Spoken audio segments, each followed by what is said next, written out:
billionaire Mark Cuban for suggesting that women who support Trump are dumb. Donald Trump, you never see him around strong, intelligent women. Ever.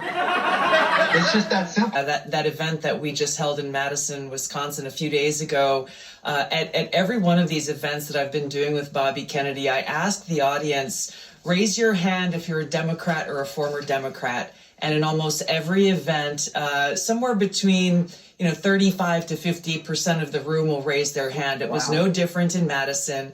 The cool thing was this, though, when their hands went up, there's probably a couple thousand people in the hall there. The rest of the audience started to turn around and look around, and they all stood up and cheered and welcomed them and just surrounded them really with love and kindness. And I had so many people come up to me at the end of that saying, I came in here afraid. I've never been to a political rally before. I didn't know what to expect. I'm a Democrat, lifelong Democrat, never voted before. Different variations of this, but each walking out saying, I'm voting for Donald Trump because of what I experienced here today. She's as funny as Lucy and she's in the know. She's as smart as Phil and always on the go. It's the Patsy Hoolahan Show. Well, as a strong woman myself, I could be offended, but I don't let things like that rattle me too much. But I think that people like Tulsi Gabbard are a very strong woman, and this is some of the stuff she has to say about all this. Tulsi, when Mark Cuban says Donald Trump doesn't like to surround himself with smart, intelligent, independent women, it's hard not to see that's a direct shot at Kellyanne Conway, Kayleigh McEnany, Linda McMahon, a whole host of other women as well, including you, Tulsi. It seems like it's a direct shot at someone like you. There's actually something much darker that he is implying there, because the premise of his statement is that he believes that Liz Cheney and female warmongers like her are what defines strong women. They are hypocrites and cowards, because when you look at people like Liz Cheney, she is eager to send our troops into harm's way. She is eager to advocate for more stupid wars, but she and other warmongers like her will never volunteer to put their lives on the line for these military adventures they're advocating in. I just finished a couple of days of Army Reserve duty at Fort Sill, Oklahoma, and yesterday morning I stood there on the graduation field and saw a few hundred brand new soldiers graduating from basic training, probably 1,000 family members there to celebrate them.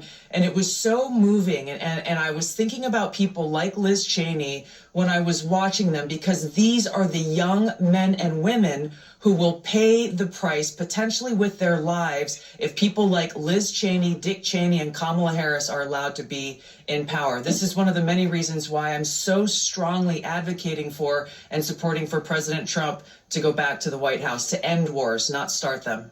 You never see him around strong, intelligent women. Ever.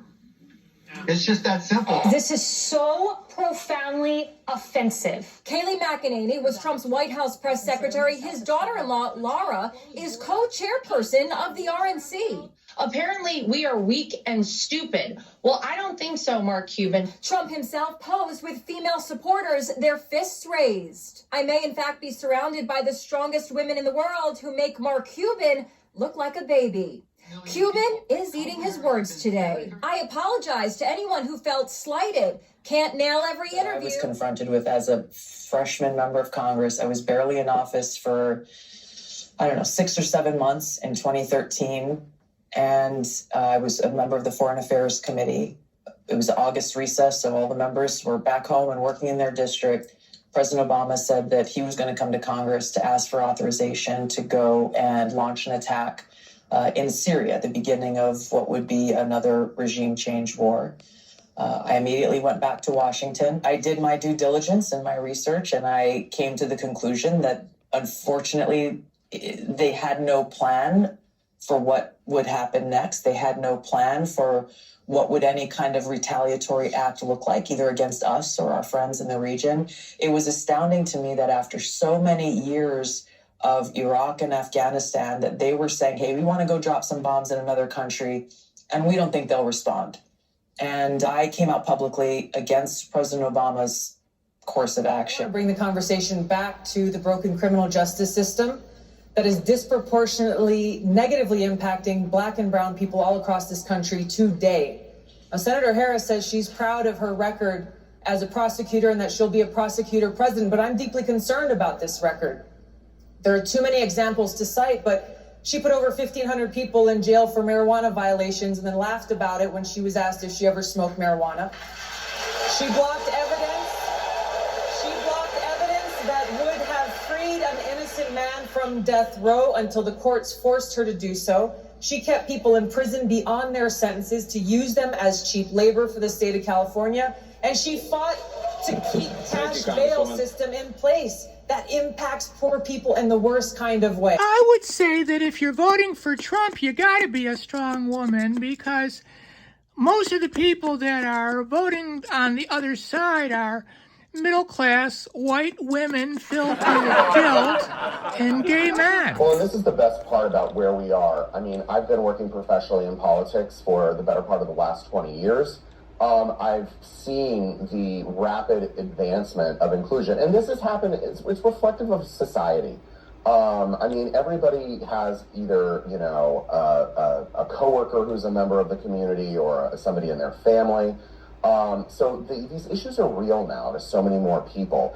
And again, you know, politics flows downstream of society. As society goes, eventually, you know, politics will go, and that will still eventually hit the Republican Party, and that's where we are today. Those wars in the 2000s and even in the early teens were the last vestiges of people who were really trying to keep this movement and the party closed off to diversity. And I think, again, Donald Trump just brought an entirely new, fresh face. Look, there's always been gay people in the Republican Party at the highest levels.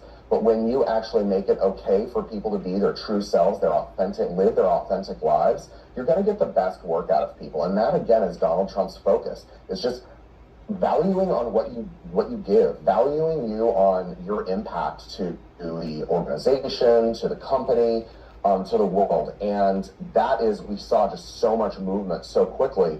And as a result of that, you know, again, we've seen this year so many disaffected Democrats and independents who are joining our movement. We created the Trump Unity Coalition to bring in not just, you know, LGBT conservatives and Republicans and our straight allies that are equality-minded, but also those independents, those disaffected Democrats, people part of the Tulsi Gabbard world, part of the RFK Jr. world. We're working hand in hand. I brought in the RFK LGBT coordinator into Log Cabin so that we're working in sync. This is an entirely new way of conducting politics. It's not top down, it's bottom up. And I think it's part of the reason why Donald Trump right now is leading in the polls and why we have there's so much joy and energy and excitement at all of these events, where it's doom and gloom and chaos on the left. I guess the left is losing them, too. It's